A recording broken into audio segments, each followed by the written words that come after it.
समन्वय समितीच्या वतीने आयोजित केलेल्या आजच्या या मुंबईतील सर्व गणेशोत्सव मंडळांच्या पदाधिकारी बैठकीसाठी उपस्थित व्यासपीठावरील मान्यवर, थोड्याच वेळात शिवसेनेचे पक्षप्रमुख उद्धवजी ठाकरे येथे येतील।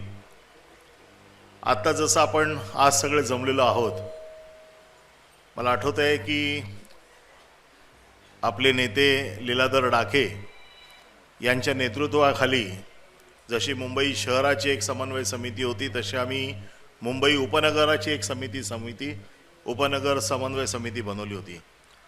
मुळात ह्या समन्वय समितीचं आमचं कामच होतं की गणेशोत्सव मंडळांना जो काही अडचणी येतात, जो काही त्रास होतो, मग त्यांच्या परवानग्या असतील, मग रस्त्याची डागडुजी असेल, झाडांची छाटणी असेल आणि मिरवणुकीच्या मार्गामध्ये येणारे विघ्न असतील, किंवा गणेशोत्सव 10 दिवसात यशस्वीपणे त्याची सांगता व्हावी, कुठलंही विघ्न न येता गणेशोत्सव पार पाडावा, म्हणून ही समिती सतत कार्य करत होती। कोरोनाच्या नंतर थोडंसं कार्यकर्त्यांमध्ये आणि ह्या सगळ्या समन्वय समितीमध्ये थोडासा दुरावा झाला, कारण 2 वर्ष आपला गणेशोत्सवच साजरा होऊ शकला नाही।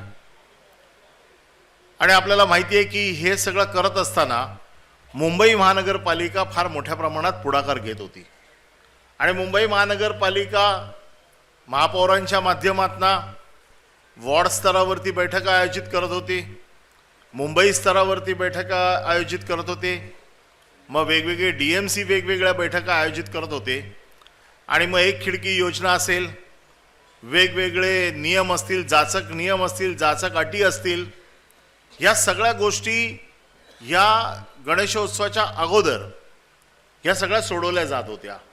आणि आम्ही सगळे नगरसेवक, आमदार, खासदार यामध्ये भाग घेत होतो आणि गणेशोत्सव मंडळांना देखील त्यामध्ये बोलवलं जायचं आणि ह्या प्रत्येक विषयावरती सविस्तर चर्चा होऊन या विषयाचं जिथे कुठे अडचण येते त्याचं तिथल्या तिथे निवारण व्हायचं। परंतु गेले काही दिवस, आता जवळपास 2.5 वर्ष मुंबई महानगरपालिका अस्तित्वात नाही आहे आणि मुंबई महानगरपालिका अस्तित्वात नसल्यामुळे हा जो का आपला फोरम होता, ज्याच्या माध्यमातून ही गणेशोत्सव मंडळाच्या अडचणी सोडवल्या जायच्या, याला कुठल्याही एक प्रकारची खीळ बसलेली आहे। आजही बैठका होत आहेत, गणेशोत्सव मंडळांना बोलवलं जातंय, गणेशोत्सव मंडळांचं ऐकलं जातंय, परंतु नियम तेच सांगितले जात आहेत जे महानगरपालिका आणि पोलीस ठरवतील ते। याच्यात आपलं म्हणणं, आपल्याला काय हवंय, आपल्याला गणेशोत्सव कसा साजरा करायचा आहे, आम्ही नेहमी सांगतो की गणेशोत्सव असेल, मोर्चा असेल, आंदोलन असेल, हे कसं करायचं हे पोलिसांनी किंवा महानगरपालिकेने ठरवायचं नाही, हे आपण ठरवायचं कसं करायचं आणि ते त्यांच्याकडनं करून घ्यायचं असतं। परंतु सध्या हे उलट चक्र चालू आहे, पोलीस ठरवतात, महानगरपालिका ठरवते आणि आपल्याला ते कंपल्सरी तसं करायला भाग पडतात। आणि म्हणून मग त्या दिवशी आम्ही उद्धव साहेबांशी चर्चा केली, उद्धव साहेबांनी ही विनंती केली की मुंबईतली ही सगळी मंडळं ही शिवसेनेशी, म्हणजे आता जसं ताईंनी सांगितलं की आम्ही जरी शिवसेनेचे मोठे पदाधिकारी झालेलो असलो तरी आमची प्रत्येकाची नाळ ही शिवसेनेच्या किंवा त्या विभागातल्या गणेशोत्सव मंडळाशी जोडलेली आहे। मला वाटतं एकही असा इकडे बसलेला कार्यकर्ता नाही आहे, नेता नाही आहे की जो गणेशोत्सव मंडळात कधी ना कधीतरी कार्यकर्ता होतो। गणेशोत्सव मंडळ ही साधारण राजकीय पक्षाचा नेता बनवणारी फॅक्टरी आहे असं मला नेहमी वाटतं। शिवसेनेचे पक्षप्रमुख माननीय उद्धवजी ठाकरे यांचं आगमन झालंय।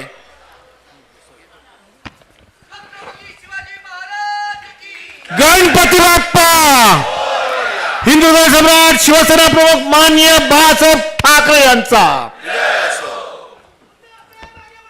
मी पक्षप्रमुखांना विनंती करतो की गणरायाच्या मूर्तीला त्यांनी पुष्पहार अर्पण करावा।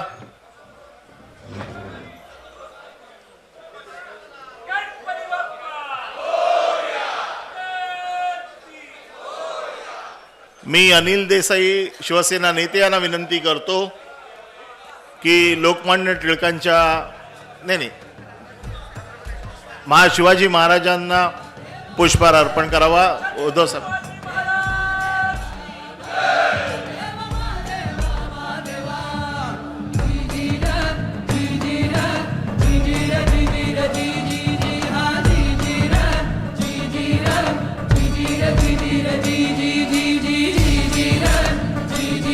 मी आमदार अजय चौधरी यांना शिवसेना प्रमुख बाळासाहेब ठाकरे यांच्या पुतळ्या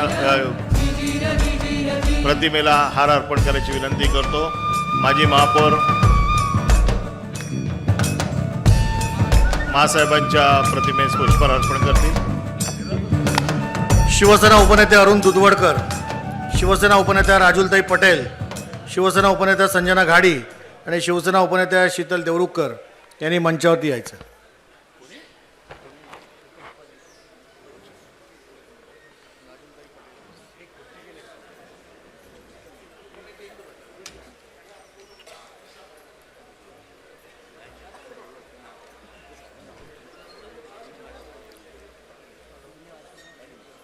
उद्धव साहेब, मी आपण येण्यापूर्वी शिवसेना आपली ही जी उपनगरची समन्वय समिती आणि ह्या सगळ्या गणेशोत्सव मंडळांचं एक वेगळं नातं होतं.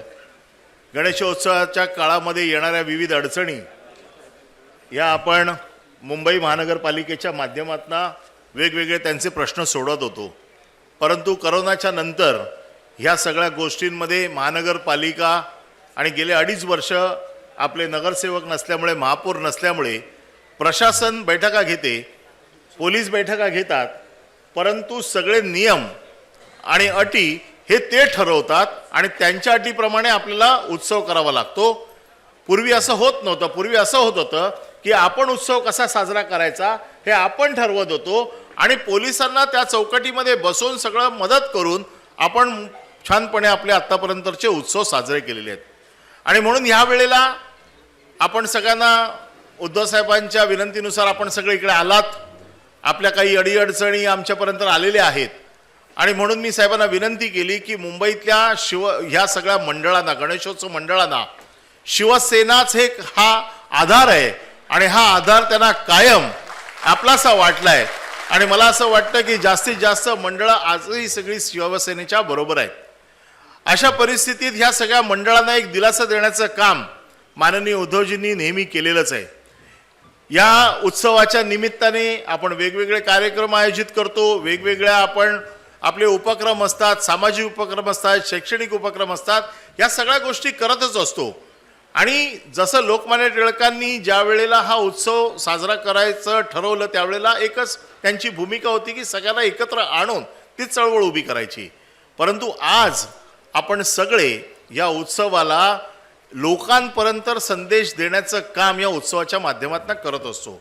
आणि म्हणून या अडचणींसाठी शिवसेना आपल्या बरोबर उभी आहे, साहेब आपल्या पाठीशी उभे आहेत, हे आपल्याला सांगण्यासाठी खरं म्हणजे आपली बैठक आयोजित केली आहे. मी म्हणून आपल्यामध्ये आणि साहेबांमध्ये जास्त वेळ न घेता आपल्या अडचणींची जाणीव आम्हाला आहे.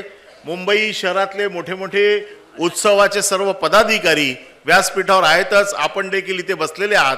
आपल्याकडनं सगळी माहिती घेऊन याच्या पुढच्या कारवाईला आम्ही उद्धव साहेबांच्या मार्गदर्शनाखाली सुरुवात करू. परंतु ह्या मंडळांना एक जो आधाराचा शब्द उद्धव साहेबांकडनं पाहिजे होता तो देण्याची विनंती मी उद्धव साहेबांना करतो आणि माझं भाषण इथेच थांबवतो. जय हिंद, जय महाराष्ट्र. एबीपी माझा, उघडा डोळे बघा नीट.